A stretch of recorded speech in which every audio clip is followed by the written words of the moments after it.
estão conosco hoje aqui no WW, economista e internacionalista Najad Kuri, que é especialista em Oriente Médio. Ele é sócio fundador do Grupo de Estudos e Pesquisas do Oriente Médio. Ele ainda não aparece aqui na tela, pelo que eu vejo. E também, agora o Najad está aí. Boa noite, Najad. Boa noite. E também conosco o cientista político Hussein Kalut, pesquisador de Harvard, vai falar conosco diretamente de Boston. Boa noite, Hussein. Bem-vindo de volta. Começou a semana conosco e vai fechar a semana aqui conosco, né? Obrigado, Caio. Boa noite, Lorival. E boa noite, Najad. Um prazer estar com vocês. E o Lorival Santana aqui. O Lorival, boa noite, Lorival. Bom, gente, vamos fazer um resumo aqui do dia, como a gente tem feito todo dia aqui no WW, né? O primeiro-ministro de Israel, Benjamin Netanyahu, disse hoje que a incursão por terra em Gaza é só o começo da guerra contra o Hamas. Organizações internacionais temem um agravamento da situação humanitária com a invasão iminente no território palestino. Vamos ver na reportagem do Saulo Tiossi. Mais de 1 milhão de pessoas numa mudança forçada e às pressas. Militares de Israel ordenaram que a população do norte de Gaza se deslocasse para o sul em 24 horas. Nesta quinta-feira aconteceram os primeiros ataques por terra.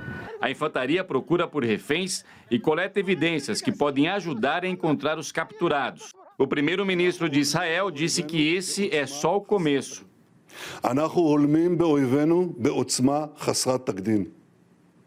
אני מדגיש, זאת רק ההתחלה. אויבינו רק התחילו לשלם את המחיר. ואני לא אפרט מה שיבוא בהמשך. אבל אני אומר לכם, זאת רק ההתחלה. A CNN conversou com o brasileiro, soldado do exército israelense. A gente entende que essa guerra não é contra a Palestina, é guerra contra o Estado Islâmico, contra grupo de nazistas que quer acabar com o único país judaico no Oriente Médio. As forças de defesa também fazem bombardeios no Líbano, depois de o grupo Hezbollah afirmar que atingiu 4 locais em Israel. Um jornalista da agência de notícias Reuters, que cobriu os combates, morreu. A rede de TV Al Jazeera disse que 2 jornalistas ficaram feridos na região da fronteira. Nesta sexta-feira, o Itamaraty confirmou a morte da terceira brasileira no conflito. Carla Stelzer é uma das vítimas que estavam no Festival de Música Eletrônica no sábado. Ao todo, 1.300 pessoas foram mortas no ataque do Hamas. Cerca de 150 sequestradas. A irmã de Gili Roman está entre as possíveis reféns. Roman conta que a irmã entregou a filha de 3 anos para que o marido fugisse com ela quando o kibbutz em que estavam foi invadido. O pai e a menina sobreviveram, mas a mãe ficou para trás e não foi mais vista. Feel complete devastation and horror, but I also feel the highest level of determination to bring my sister back, to bring all of the women, children, citizens, soldiers, all the Israelis back alive to reunite with us. Vamos lá, Najad, você nasceu no Líbano, você morou no Irã, no Iraque, tem um grupo de estudos aí sobre o Oriente Médio, um profundo conhecedor ali da região e do sentimento ali da região. Na sua avaliação, como que os países árabes, o Irã, o Hezbollah, devem reagir a essa invasão terrestre a Gaza por Israel? É uma pergunta bastante abrangente, porque não temos uma resposta uniforme, digamos, em relação a uma resposta. Começando com o Irã, está havendo apelo para exercer maior prudência possível internamente e zelar pelos interesses nacionais de Irã, que está passando uma fase de pragmatismo, digamos, de diálogo, de diplomacia, visto que reataram recentemente com a Arábia Saudita sob a umbrella da China, né? Então, está havendo apelos internamente dos grupos moderados para que zelem pelo interesse nacional do Irã, sem deixar de, digamos, apoio tipo moral ou financeiro para o grupo Hamas, né? Essa é a posição, por enquanto, do Irã. Não acredito que haja envolvimento deles direto ou indireto, porque senão a situação pode fugir do controle e digamos, o desastre fica muito maior do que o atual, né? Esta é a posição do Irã. Os países árabes estão apelando para que haja uma solução pacífica, respeitando os direitos dos palestinos ao mesmo tempo, e que esse ataque terrorista é condenado por causa da morte dos civis e as crianças e as pessoas inocentes. Lorival, qual você apostaria que seria o grau de resistência do Hamas à entrada de Israel na faixa de Gaza? Bem, o Hamas tem vários trunfos militares aí nesse embate aí, né, nesse engajamento na faixa de Gaza. Primeiro são os reféns, né, que devem ser em torno de 150 reféns, e eles representam uma chantagem muito forte sobre as ações de Israel, né. O segundo é o terreno, né, um terreno que o próprio Israel acabou criando muitos escombros que se tornam barreiras que protegem os guerrilheiros do Hamas, né, que podem assumir posições de franco-atiradores e disparar, alvejar contra as tropas israelenses. Terceiro são os túneis. Provavelmente os túneis é onde estão os comandantes militares do Hamas e também os reféns. E é uma rede de túneis muito intrincada e creio que até temos um mapa, não sei se usaremos agora ou mais tarde, podemos mostrá-lo mais tarde, mas que dão uma grande vantagem para o Hamas, né? Então, por mais que haja uma superioridade numérica, uma razão de provavelmente 10 soldados israelenses para um combatente do Hamas, e também uma superioridade de equipamento, né?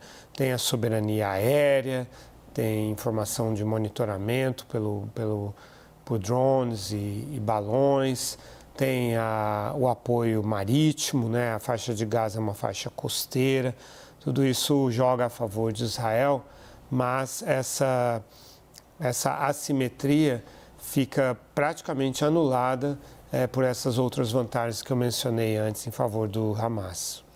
Agora, Hussein Kaluti, objetivamente, o que Israel quer nessa ocupação de Gaza? Quer eliminar o Hamas? Quer entregar Gaza para outro grupo palestino? Quer reocupar Gaza? Qual que é o seu sentimento aí diretamente dos Estados Unidos? Eu não vejo Israel desejando reocupar Gaza, porque estrategicamente reocupar Gaza não agrega nada para Israel. O objetivo estratégico é, como se diz em inglês, whip out Hamas from Gaza. É literalmente eliminar o Hamas, a presença do Hamas em Gaza. Isso tem duas formas. Eliminar a ideologia do Hamas ou exterminar o seu arcabouço ideológico é muito mais complexo, porque o grupo pode seguir disseminando a sua vertente ideológica e pode renascer. Mas essa é uma tarefa muito mais complexa. No entanto, a aposta de Israel caminha muito mais no sentido de que o Lorival falou, demolir a infraestrutura física, demolir a infraestrutura operacional, eliminar o máximo possível das lideranças políticas e, sobretudo, das lideranças militares do grupo. Se ela consegue liquidar com a estrutura militar, com a infraestrutura, com a capacidade operacional, com o braço de inteligência do grupo e literalmente desmantelar todo esse arcabouço, basicamente ela torna o Hamas inoperante, extremamente muito enfraquecido e provavelmente boa parte de suas lideranças terão ou estarão mortas, ou serão presas, ou terão que fugir.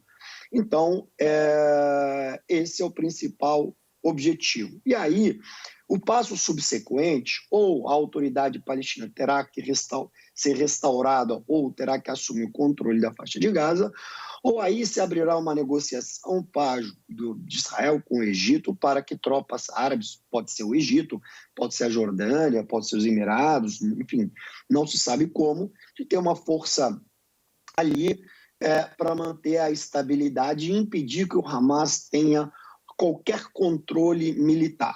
Aí a questão ideológica é uma questão, enfim, que é muito difícil de se eliminar no curto prazo, uma questão mais no longo prazo. Bom, Lorival Santana vai mostrar para a gente aqui, ele já tinha mencionado, o movimento da população de Gaza para deixar o norte da região depois de um alerta de Israel. Está contigo, Lori. A gente tem um mapa, então. Vamos lá, só para mostrar, situar um pouco o desafio em termos humanitários e logísticos da situação em que Israel colocou neste momento a faixa de Gaza, né? Expirou agora às 6 da tarde para nós, meia-noite na região, o prazo que Israel havia dado para a população de 1.100.000 habitantes do norte da faixa de Gaza ir para o sul. Israel estendeu esse prazo por mais 6 horas, então ele termina agora à meia-noite, 6 da manhã, na região. Isso é impossível, isso é um consenso entre a ONU, os Médicos Sem Fronteiras e qualquer pessoa que analise a situação. 1.100.000 pessoas saírem de uma área em 30 horas não é viável, principalmente dentro dessa condição geográfica e logística, que é uma faixa muito estreita. Eu conheço bem essa área, estive 4 vezes na faixa de Gaza. Só existe uma estrada que corta a faixa de Gaza, é uma estrada modesta, de apenas uma pista de cada lado, e muitas pessoas não têm carros, não existe transporte. A gente viu cenas hoje de pessoas, aqueles que têm carros com as portas abertas para comportar o máximo possível de pessoas e de pertences, né? As pessoas tentando carregar o que elas têm, outros indo a pé, ou de bicicleta, ou de moto, com seus pertences, deixando as suas casas. De acordo com a ONU, esse deslocamento até o início da noite para nós, no nosso horário, foi de 400.000 pessoas. Esse é o deslocamento total dos habitantes da faixa de Gaza de suas casas, uma parte dela grande, naturalmente, aqui no norte, por causa dessa advertência de Israel. E aqui já é uma área de alta densidade populacional que tem que abrigar quase a metade da população. No total são 2.300.000, 1.100.000 no norte. Isso aqui, daqui da cidade de Gaza até a fronteira, são 7 quilômetros em linha reta. Aqui deve ter mais uns 3 quilômetros mais ou menos. Então, em 10 quilômetros mais ou menos, se concentra isso aqui. Essa linha de norte a sul em linha reta são 41 quilômetros. Mas claro que na estrada é outra história. Existem ruazinhas também paralelas e aí tudo isso ficou hoje tomado de pessoas tentando sair. Mas a maioria não saiu, até porque o Hamas ordenou que as pessoas não saíssem.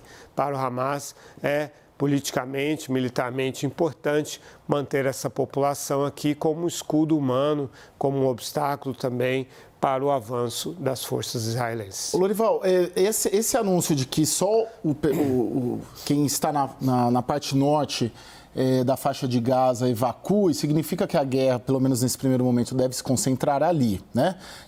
Agora, isso significa que a guerra só se concentrará ali? Deve haver um segundo momento? Então, se você começa Israel, talvez a ideia seja, começa pelo norte, essas pessoas evacuaram, mas depois a guerra avançaria pelo sul também. Desde domingo, Israel está bombardeando, com bombardeios aéreos, todo o território. Agora, falando na incursão terrestre, sim, tudo indica que ela começará pelo norte, né? Provavelmente Israel tem informação de que os comandantes militares, de que os reféns podem estar concentrados no norte, ou pode ser simplesmente que Israel considera que é mais fácil começar. Mais fácil não, muito menos difícil, não tem nada fácil aqui, menos difícil começar pelo norte, empurrar a população para o sul, porque é onde está o Egito, a fronteira com o Egito. Como Israel não vai permitir o escoamento dessa população para dentro do território israelense, obviamente. Também não existe a opção de sair pelo mar Mediterrâneo. Então, aqui a estratégia de Israel pode ser também ir empurrando a população para forçar politicamente o Egito a deixar que essa população saia. Apesar de que Israel, e você até assinalou isso no Prime, Israel bombardeou a porta de Rafah. E isso também dificulta a passagem das pessoas. Você tem outro mapa aí, né, Lorival? Dos túneis. Opa, os túneis, vamos lá. Olha o zoom na nossa região aqui da faixa de Gaza.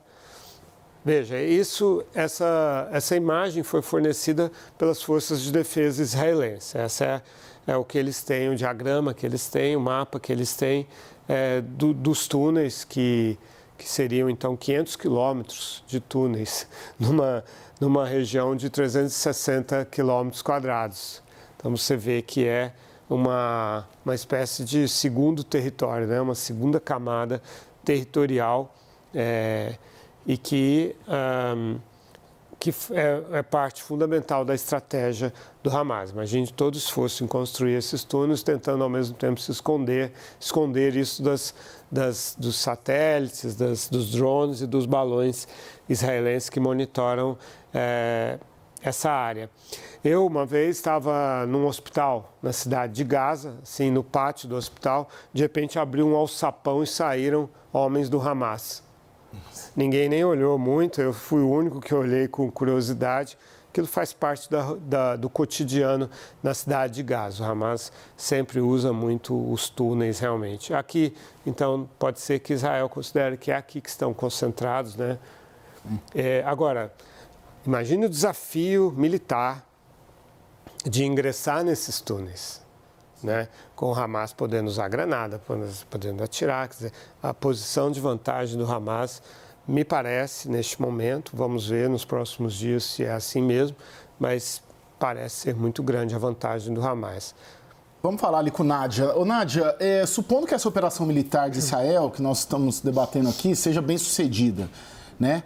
Mas a gente sabe que o Hamas é um conjunto de pessoas com vetor ideológico, vetor religioso forte. E essa ideologia não será morta, né? Apenas com essa invasão e incursão.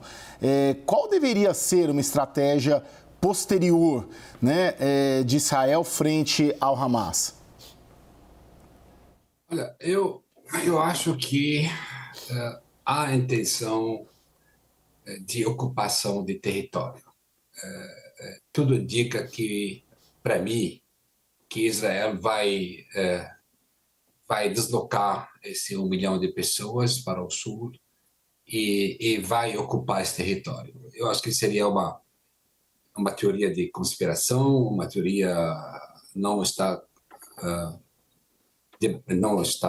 clara agora, mas seria uma compensação, especialmente para o primeiro-ministro Netanyahu, que mostrou um fracasso total em desconsiderar ou desconhecer ou não atender os apelos do Egito, a advertência do Egito que haverá uma movimentação abnormal naquela região. Então, para mim, eles vão ficar lá, não vão sair. É território pequeno, mas é valioso para eles e também permite maior controle territorial e dentro da faixa de Gaza, né, que é pequena, mas vai ficar menor ainda. Irradiar Hamas é objetivo deles há muito tempo, não conseguiram. Esses combates são recorrentes, começaram há 30 anos atrás. Se você considera o histórico, já houve mais que 10 ou 12 combates diretos, alguns mais intensos, alguns menos intensos. O último que ocorreu em 2021 foi bastante intenso. Em 2000 ocorreu outro quando Ariel Sharon visitou Al-Aqsa. Sempre o Al-Aqsa era mais ou menos um centro, né? E a gente não pode esquecer que está havendo provocações. Aliás, o governo de Israel não tem feito esforço, não tem medido esforço para provocar a entrada dos colonos ou de pessoas religiosas no Al-Aqsa, que em princípio é a única coisa que pertence hoje, o que os palestinos podem se orgulhar que eles tenham, né? Então, tudo isso pode ter conduzido a essa operação. Agora, qual seria o day after?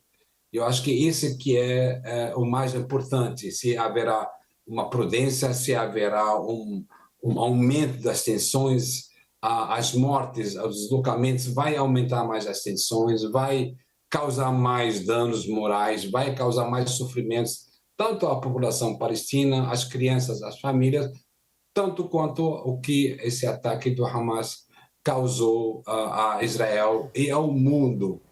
Então, fatalmente vão tentar irradiar Hamas. Se conseguem ou não, é muito difícil.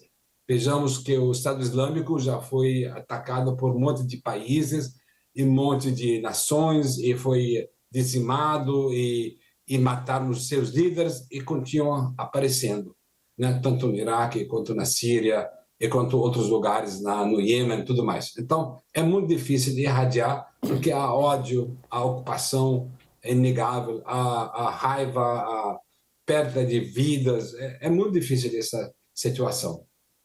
É cada dia mais complexa e cada dia mais difícil achar uma solução para isso. Hussein Kaluti, Israel sempre teve algumas regras próprias aí nesse conflito de décadas, né? Como a de que os reféns israelitas devem ser prioritários e protegidos, a regra ali de que as vidas dos soldados israelenses devem ser poupadas, que é preciso evitar processos internacionais. Ao rever tudo isso, Israel está dizendo, na sua percepção, Israel está dizendo ao mundo que as regras do jogo mudaram? Bom, eu acho que as regras do jogo do direito internacional permanecem intactas porque estão no direito internacional. As convenções internacionais, como a Convenção de Genebra sobre o direito da guerra, ela é clara e quem é signatário tem que cumprir com as regras sobre a guerra, sabe o que pode e o que não pode, né? Sabe quais são as armas proibidas, quais não são proibidas. Isso se aplica a todo mundo. Sabe o que é o uso desproporcional da força, sabe quais são os crimes que não podem ser cometidos durante um combate militar. Isso não está nada alterado. Agora, a abordagem militar israelense, quanto à sua correlação com o Hamas, sim, eles fizeram uma opção determinada face aos atentados que ocorreram de efetuar uma operação militar de larga escala, não apenas uma operação com tática ou, digamos, estratégica limitada a partir de ataques aéreos específicos, senão uma operação que ultrapassa essa fase e vai para uma campanha de infantaria. Isto é, a gente vai, como o Lorival muito bem sublinhou, para um combate literalmente urbano. Então, um combate urbano, uma distância muito curta, um combate de infantaria, pequenas unidades, e será um combate muito sangrento. Então, será um combate muito traumático e levará a muitas baixas. Então, isso terá muito impacto, teremos imagens chocantes. Então, especialmente levando em consideração que ainda tem uma proporção considerável da população civil palestina que não teve como fugir, ou não tem como fugir, e não tem como ser evacuada de lá. E aí entram outros conceitos internacionais, que é a responsabilidade de proteger. Então, uma vez que você é uma potência militar ocupante e decide ocupar, você tem essas obrigações de proteger a população civil também. Ainda que o outro grupo não tenha o coeficiente de responsabilidade que você tem e seja classificado como um grupo terrorista. Mas você, como um Estado nacional, membro das Nações Unidas, tem essas responsabilidades. Portanto, para concluir o meu argumento, eu entendo que a operação terrestre ela é uma operação que na visão estratégica das Forças Armadas israelenses, é para dar uma solução definitiva à capacidade militar do Hamas. Porque não sobrou opção para o governo Netanyahu. Perfeito. Bom, a gente precisa fazer o nosso primeiro intervalo e daqui a pouco a gente continua aqui falando sobre essa guerra. O WW vai falar especificamente sobre a reunião do Conselho de Segurança da ONU sobre a guerra e, mais uma vez, como eu disse na abertura do programa, este encontro terminou sem consenso sobre a ajuda humanitária em Gaza. Até já.